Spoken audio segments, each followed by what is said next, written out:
প্রিয় বন্ধুরা, আমি এবং আমার ভাইরা বুলবুল এই বাড়িতে এই শীতের পিঠার নিমন্ত্রণে আসছি।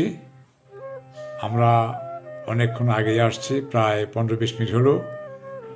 বাড়ির প্রধান ফটক তালা দেয়া। আমরা ঘোরাঘুরি করছি আর ভাবছি যে কি করা যায়।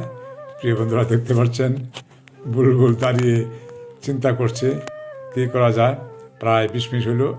এবার হয়তো উপর থেকে চাবি দিয়েছে। আমার ভাইরা বুলবুল এখন গেট খুলবে। প্রিয় বন্ধুরা, বুলবুল গেট খুলতেছে। তা আমরা এখন বাসার ভিতরে যাব, দেখি আমাদের জন্য কি আয়োজন করা হয়েছে। প্রিয় বন্ধুরা, আমাদের সাথে থাকবেন। বুলবুল উপরে উঠছে, আমিও পিছনে পিছনে উঠছি। দেখা যাক আমাদের জন্য কি আয়োজন করা হয়েছে। প্রিয় বন্ধুরা, অনেক আয়োজন করতে, টেবিল ভর্তি দেখা যাচ্ছে। তো বন্ধুরা, আপনারাও আসতে পারেন।